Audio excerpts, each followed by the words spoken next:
অশিক্ষিত, মানে শিক্ষাগত যোগ্যতা একটু কম, তো হয়তোবা উল্টাপাল্টা বুঝছে। এখানে সাংবাদিক ওই যে নুরুজ্জামান ছিল, কোর্টের একজন আইনজীবী ছিল, তাদের সম্মুখে ওনাদের ফাঁসির লাশ উদ্ধার করেছেন হ্যাঁ হ্যাঁ বৃষ্টি নামে। আচ্ছা, হ্যাঁ এই বিষয়টা নিয়ে মেয়ের মা শিল্পী বেগম আপনাদের থানায় একটা অভিযোগ করতে গিয়েছিল বা অভিযোগ করার কথা বলেছিল। হ্যাঁ এই অভিযোগটা নাকি আপনারা নেন নাই, না? ইভেন অফিসার কাছে বলছি, বুঝছেন, হ্যাঁ অফিসার কাছে বললাম যে স্যার এই ঘটনা, ওনারা তো মামলা করতে চাচ্ছে। পরে অফিসারের নির্দেশে অফিসার আবার বললো যে ঠিক আছে, তাহলে কোর্টে একটা 306 যে আত্মহত্যার প্ররোচনা একটা মামলা করে আসুক। পরে আমি ওনাদের বলার পরে ওনারা কোর্টের থেকে একজন আইনজীবীও নিয়ে আসছিল। আমি আইনজীবীদের সম্পূর্ণ সবকিছু বুঝা দিয়ে এসেছি। পরে আইনজীবীর সাথে ওনারা কথাবার্তা বললে ঠিক আছে আমরা যাচ্ছি, একটা মামলা তাইলে এন্ট্রি করবো।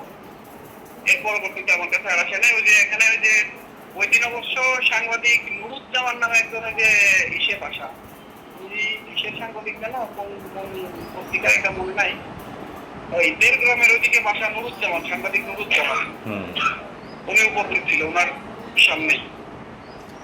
উনিও উকিলের সাথেই ছিল। পরে বললাম যে ভাই কিভাবে কি করবে, বলে ঠিক আছে উকিল তো আছেই, উনি তাইলে একটা মামলা কোথা থেকে এন্ট্রি করায় আমাদের এখানে দিলে আমরা তদন্ত করবো। আর পুলিশ যে কি বলে পিএম রিপোর্ট, যেটা পোস্টমর্টম রিপোর্ট হাতে পাইলে। আমার মেয়েটা আমার কাছে বলছে যে মা বাড়িওয়ালা বেশি সুবিধার না, আমি বাসা ছেড়ে দেবো। পরে তার এই মাসের 3 তারিখে রাত্রে ঘটনাটা ঘটার পর আমার পুলিশে রাত 3টার দিকে ফোন দিছে।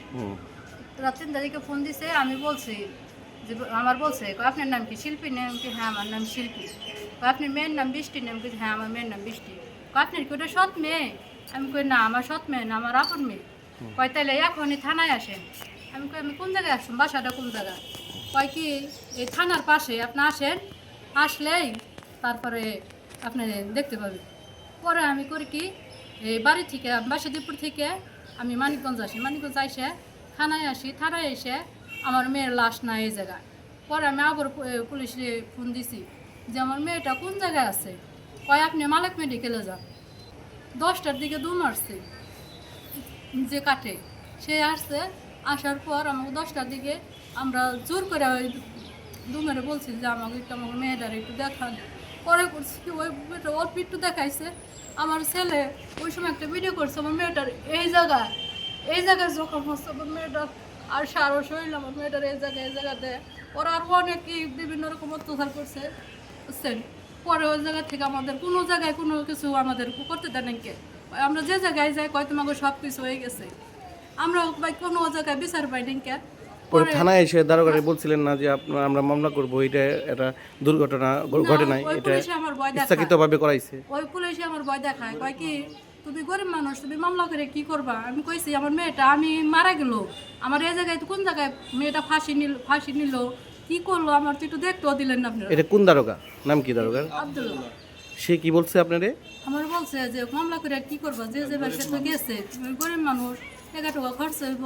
আমি কইছি যে স্যার আমার টাকা টুকা নাই, আমার কেজন কিছু শোক করবে স্যার। আমার কাছে টাকা টুকা দিয়ে পুলিশের কেজন কাছে ওরা দুইজনে সাহায্য করে ওরা মালিক মেডিকেল নিয়ে গেছে, আমার কোনো কিছু ওই করতে জানেন কে, বুঝছেন। তারপরে ওরা আমার পুলিশ অনেক কয়টা দেখাইলো, আমি তারপরও আমি হই নাই কে, আমি পুলিশের সাথে তক্ক করছি যে আমার মেয়ে আমারই ছাড়া আপনি নিয়ে গেলেন কিসের জন্য?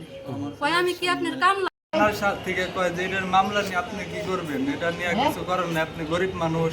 আবার আমার মারে কয় কি যে আপনি তো আসামি, আমি পরে বলছি যে আমার মা কিভাবে আসামি হয়? আমার মা থাকে গ্রামের বাড়িতে, আর আমার বোন থাকে হলো মানিকগঞ্জ শহরে।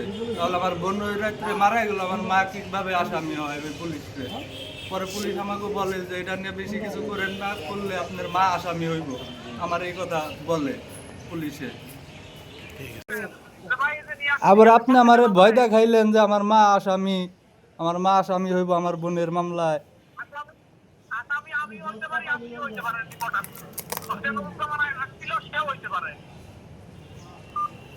বুঝতে পারছেন? আমি আপনার মায়ের কথা শুনবো কেন? আপনার মাও তো হইতে পারে। আমার মা তো ওই জায়গায় ছিল না, ঘটনাস্থলে তো আমার মা ছিল না, তাহলে আমার মা কি জন্য আসামি হইব?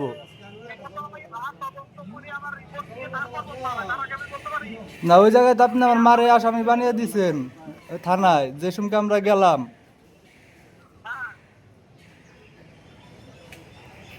আর এই 12 দিন পর আজকে আমার খবর নিতে আছেন আমার বোনের। এতদিন আপনি আমার খবর নেন নাই স্যার, আজকে আমার খবর নিতে আছেন ফোন দিয়ে।